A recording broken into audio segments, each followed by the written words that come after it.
Assalamualaikum warahmatullahi wabarakatuh. Perkenalkan, nama saya Dia Permana dengan NIM 3107000072320089 dari program studi Digital Neuropsikologi Universitas Insan Cita Indonesia. Di sini saya akan memberikan jawaban terkait dengan soalan nomor 3 dalam mata kuliah PIO dalam bentuk sebuah presentasi.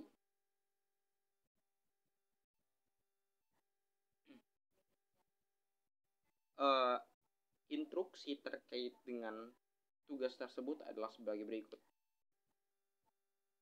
Cari sebuah contoh sebuah organisasi yang telah berhasil mengimplementasikan program pelatihan dan pengembangan yang inovatif.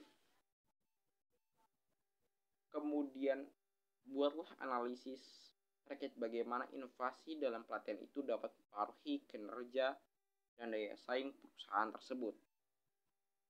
Oke, baik. Untuk menjawab soal tersebut, maka dibuatlah presentasi sebagai berikut. Dalam PowerPoint ini, saya mengangkat judul Inovasi Pelatihan dalam membentuk masa depan SDM. Presentasi ini tentu bertujuan untuk mengupas secara tuntas dan atau memberikan informasi dengan lebih rinci terkait bagaimana proses inovasi itu terjadi melalui program pelatihan dan juga pengembangan yang dilakukan baik oleh untuk kelompok organisasi dan atau perusahaan yang dapat menjadi sebuah katalisator bagi peningkatan kinerja karyawan dan juga daya saing dari organisasi ataupun perusahaan tersebut tentunya. Dalam hal ini, saya menganalisis berdasarkan studi kasus real atau nyata yang memang berfokus pada adanya program pelatihan dan pengembangan tersebut yang bertujuan untuk menumbuhkan inovasi yang menyoroti beberapa poin-poin penting atau strategi-strategi krusial dan berusaha untuk mengidentifikasi dampak yang diberikan dari program pelatihan dan pengembangan tersebut yang merupakan output dari adanya kegiatan tersebut yang menjadi tujuan utama dari adanya program tersebut. Oke, kemudian kita lanjut ke apa yang menjadi pokok-pokok bahasan dalam PowerPoint ini. Setidaknya terdapat 8 pokok bahasan, mulai dari pengantar hingga kesimpulan. Di pengantar ini kita akan membahas terkait dengan mengapa inovasi dalam pelatihan dan juga pengembangan sumber daya manusia di sebuah organisasi ataupun perusahaan itu penting. Hal ini tentu bertujuan untuk memahami pentingnya inovasi dalam sebuah ekosistem perusahaan. Inovasi ini tidak dibentuk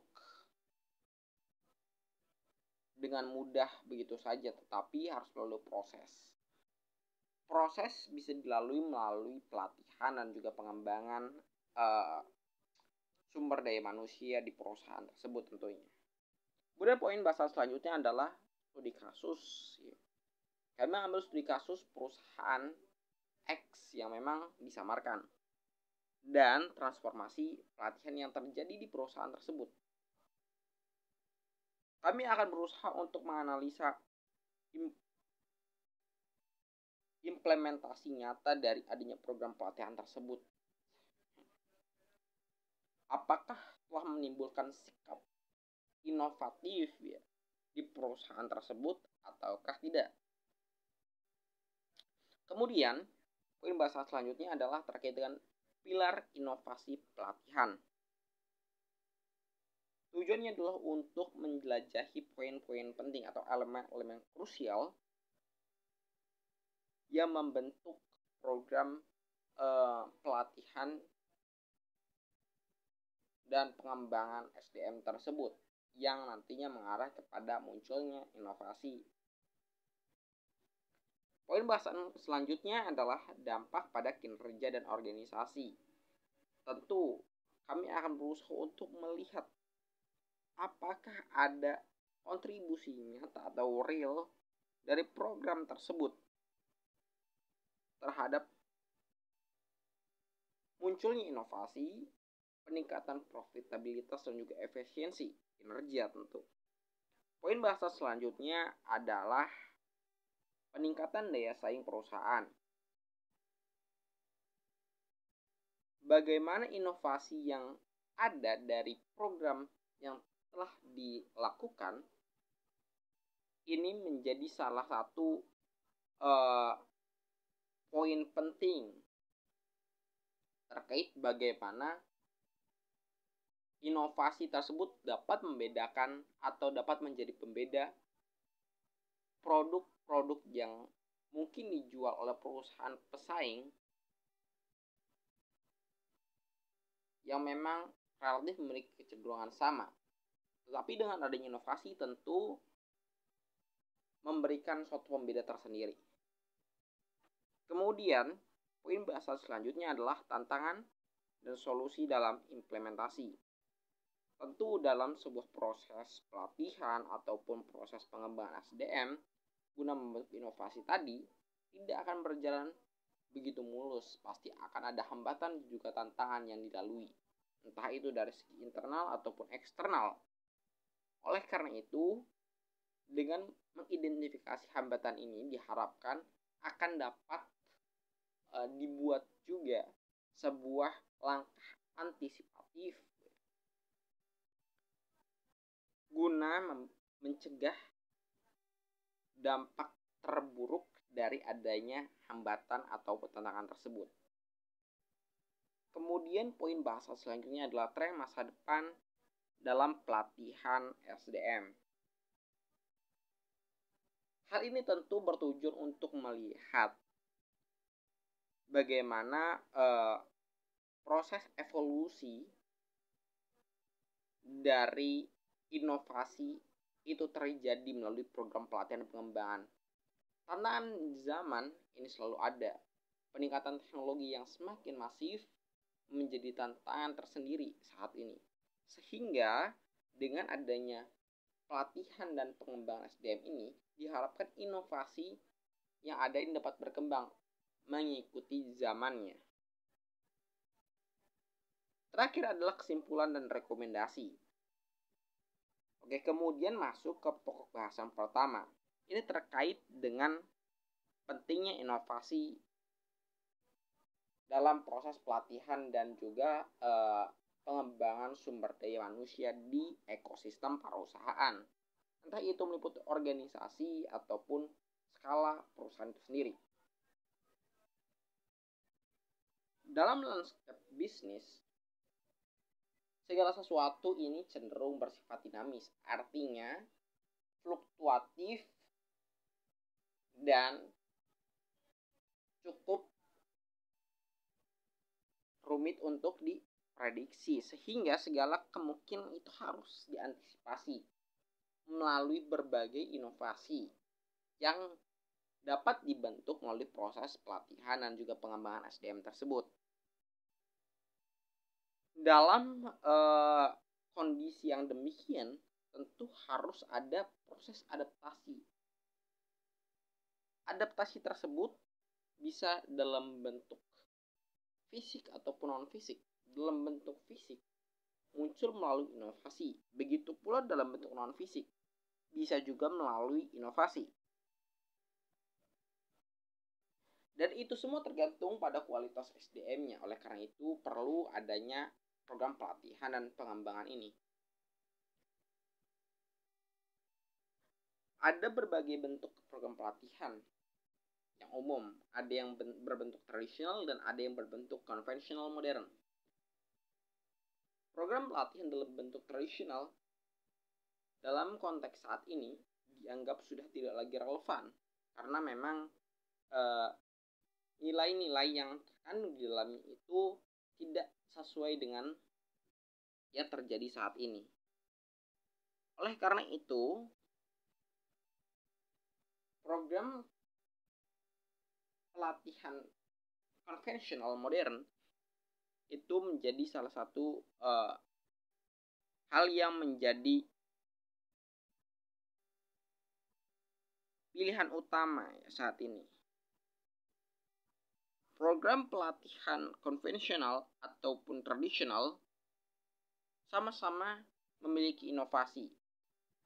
Tetapi dalam konteks pelatihan dan pengembangan modern, cenderung inovasi tersebut harus diiringi dengan prediksi ke depan. Karena penggunaan teknologi yang semakin canggih saat ini terus semakin membuat inovasi itu harus berkembang pesat ya. Oleh karena itu harus ada kompetensi yang relevan memang. Kemudian pemanfaatan teknologi yang terampil. Harus ada metodologi baru dan juga pendekatan yang lebih personal. Kemudian lanjut ke pokok bahasan selanjutnya. Ini terkait dengan studi kasus ya, perusahaan X dan transformasi pelatihan yang terjadi. Tentu sebelum melihat bagaimana proses transformasi ini berlangsung, kita harus mengetahui apa yang menjadi latar belakang terjadinya transformasi tersebut. Perusahaan X sebagai sebuah firma teknologi global menghadapi tantangan dalam mempertahankan keunggulan kompetitif karena adanya kesenjangan keterampilan yang terus melebar di antara karyawan mereka. Oleh karena itu, mereka memutuskan untuk membentuk program pelatihan dan pengembangan kompetensi sumber daya manusia di lingkungan ekosistem karyawan mereka. Di lingkungan perusahaan mereka. Di mana program pelatihan yang mereka pilih itu bersifat konvensional dan tidak mampu mengikuti perkembangan teknologi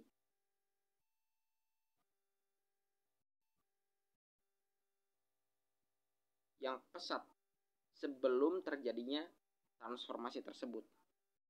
Kemudian solusi inovatif dari masalah tersebut adalah perusahaan X ini meluncurkan inisiatif program pelatihan komprehensif yang meliputi 4 poin.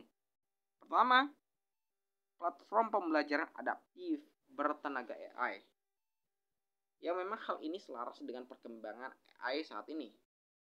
Kemudian, poin kedua adalah modul pelatihan berbasis realitas virtual (VR) untuk simulasi praktis.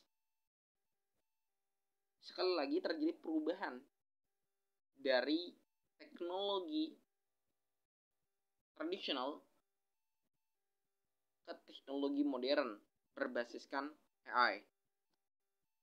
Poin bahasan ketiga adalah program mentoring peer-to-peer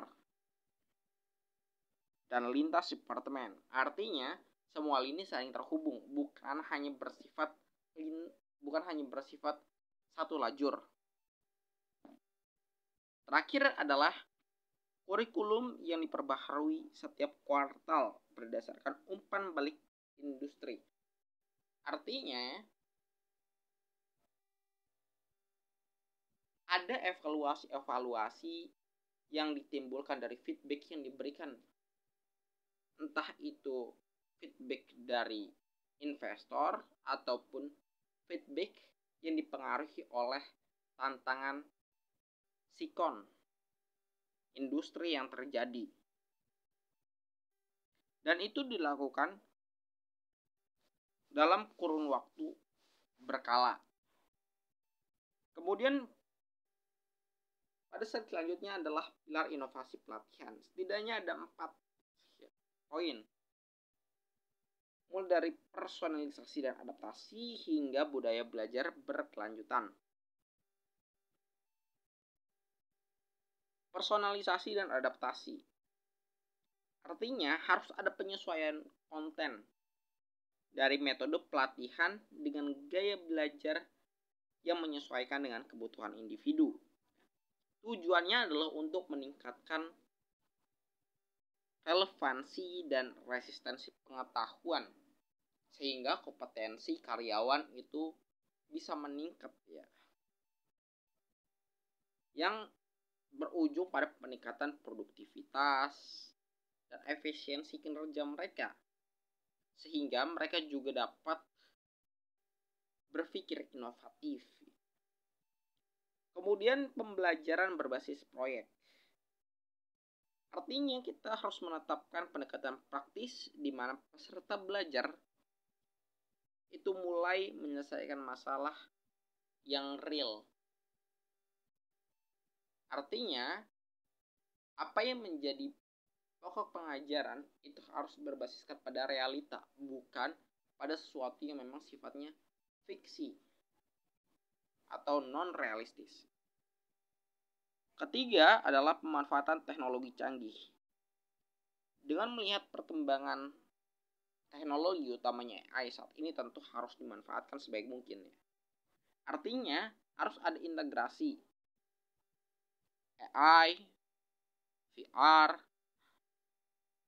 dan atau analitis data untuk pengalaman belajar yang memang intensif dan terstruktur.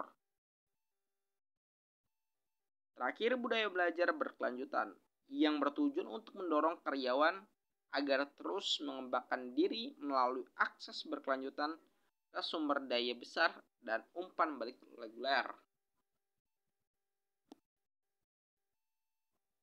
Nah, di sini kita akan melihat dampak real terhadap kinerja karyawan dan atau organisasi di perusahaan X akibat adanya program pelatihan dan pengembangan sumber daya alam. Pertama, kita dapat melihat bahwa ada peningkatan sebesar 30% pada produktivitas karyawan atau organisasi di perusahaan X ya. Di mana karyawan perusahaan X ini menunjukkan peningkatan produktivitas yang signifikan setelah mengikuti program pelatihan dan pengembangan sumber daya manusia yang disediakan oleh perusahaan. Kedua, terjadi pengurangan kesalahan sebesar 25%, sehingga kualitas output kinerja mereka tentu semakin meningkat. Dan mengurangi reward, artinya pengulangan kinerja revisi kembali. Dan biooperasional tentu dapat dipangkas akibat hal-hal yang tidak perlu tersebut. Kemudian terjadi peningkatan retensi bakat sebesar 15%. Akibat adanya program pelatihan dan pengembangan kompetensi sumber daya manusia di perusahaan X, karyawan ini merasa lebih dihargai dan termotivasi. Ya, hal ini tentu berkontribusi pada tingkat retensi yang lebih tinggi lagi. Terakhir adalah adanya peningkatan 40% keterlibatan atau kontribusi karyawan ya terhadap target perusahaan. Di mana tingkat keterlibatan karyawan dalam pekerjaan dan juga inisiatif perusahaan itu melonjak yang menciptakan lingkungan kerja yang lebih dinamis. Berbagai dampak positif yang ada ini tidak hanya dapat diukur melalui atau secara kuantitatif semata ya, tetapi juga ada hal-hal kualitatif seperti moral dan juga budaya perusahaan itu secara keseluruhan ini menjadi lebih baik lagi. Selain itu, tenaga kerja atau karyawan juga menjadi lebih tangguh dan inovatif. Kemudian poin bahasan selanjutnya adalah peningkatan daya saing perusahaan. Ada beberapa poin di sini ya, mulai dari keunggulan inovasi produk hingga peningkatan reputasi perusahaan. Dari adanya program pelatihan dan pengembangan sumber daya manusia oleh perusahaan X yang secara kuantitatif berhasil meningkatkan inovasi dan juga kompetensi karyawan mereka, tentu menjadi salah satu indikator krusial daya saing perusahaan mereka terhadap perusahaan lain. Pertama, ini terkait dengan keunggulan inovasi produk. Karyawan menjadi lebih terlatih ya, dan mereka mampu menghasilkan ide-ide yang inovatif, sehingga hal tersebut dapat mempercepat pengembangan produk baru yang memang relevan dengan kebutuhan pasar yang terjadi saat ini. Artinya, inovasi berjalan dengan cepat yang dibuktikan melalui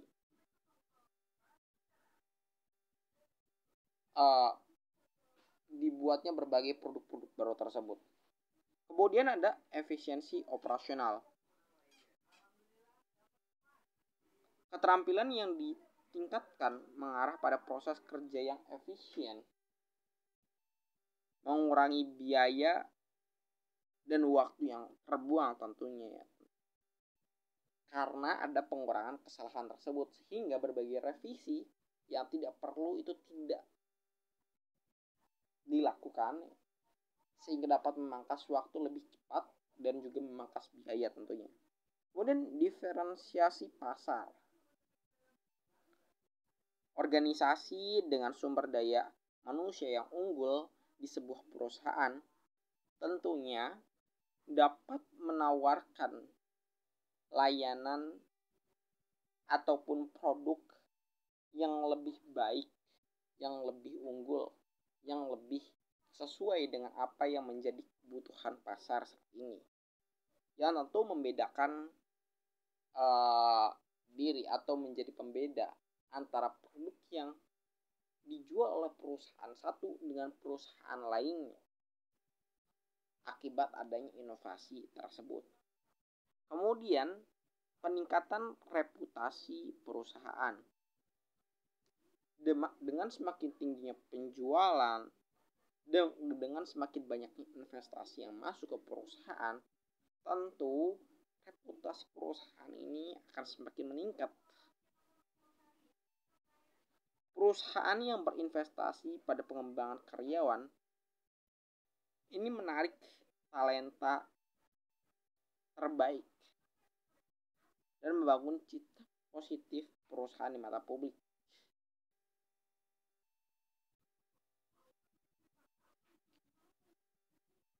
Artinya, semua poin ini menjadi salah satu bukti real bahwa inovasi dan kreasi yang muncul akibat adanya program pelatihan dan kinerja karyawan itu dapat mempengaruhi mutu perusahaan menjadi lebih baik lagi, sehingga daya saingnya pun akan semakin tinggi. Masuk ke poin bahasan terakhir, kesimpulan dan rekomendasi.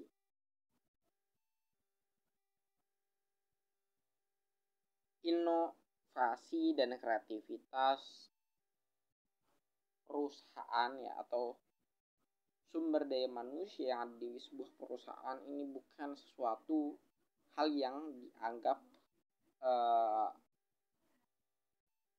sepele, tetapi perlu melewati progres-progres atau proses-proses yang memang dibutuhkan ketelatenan dan kompetensi.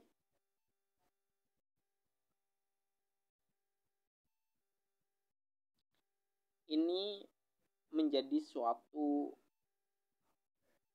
hal fundamental untuk membangun tenaga kerja yang kompeten, yang tangguh, yang terampil, baik dalam lingkungan organisasi di perusahaan ataupun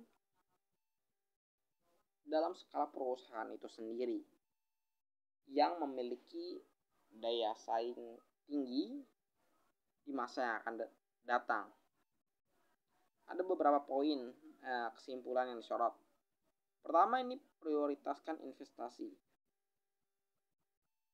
Artinya harus ada alokasi sumber daya yang cukup ya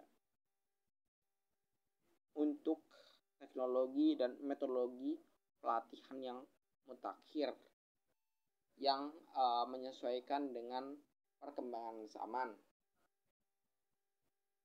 sesuai dengan kebutuhan pasar dan lain sebagainya.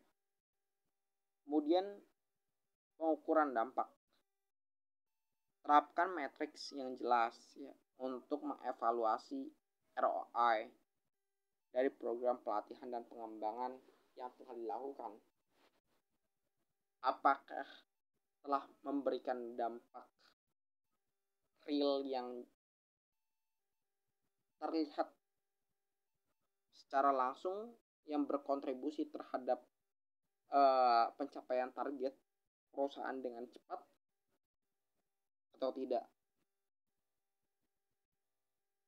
Kemudian melibatkan pemimpin. Dapatkan dukungan dari manajemen puncak untuk memastikan keberhasilan implementasi. Artinya, semua elemen dalam ekosistem perusahaan ini harus terlibat satu sama lain. Tidak hanya bisa dilakukan oleh segelintir orang, tetapi harus melibatkan semua dari atas ke bawah. Tidak hanya stagnan di bawah, tetapi juga harus ada persetujuan sehingga semuanya dapat berjalan secara lancar. Walaupun ada tantangan dan hambatan, setidaknya hal tersebut sudah dapat terancang atau tergambarkan melalui kesepakatan bersama. Terakhir adalah adaptasi terus-menerus. Revisi dan perbarui program, entah itu pelatihan dan pengembangan sumber daya manusianya, secara berkala sesuai dengan kebutuhan pasar dan teknologi. Artinya harus ada penyesuaian seperti yang sudah disebutkan. Penyesuaian dalam konteks zaman, penyesuaian dengan kebutuhan pasar yang terjadi saat ini. Sehingga hal tersebut tentunya dapat berkontribusi sekali lagi terhadap peningkatan produktivitas dan efisiensi kinerja karyawan yang diukur melalui inovasi dan kreasi yang muncul dari program pelatihan dan pengembangan sumber daya di ekosistem perusahaan tersebut. Oke, mungkin terkait dengan PowerPoint ini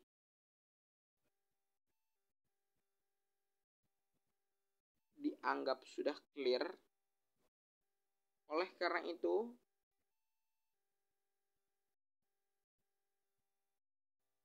saya izin menyelesaikan presentasi ini dengan ucapan Alhamdulillahirabbil alamin dan terima kasih kepada pihak-pihak yang telah melihat dan menonton. Billahi taufik wal hidayah.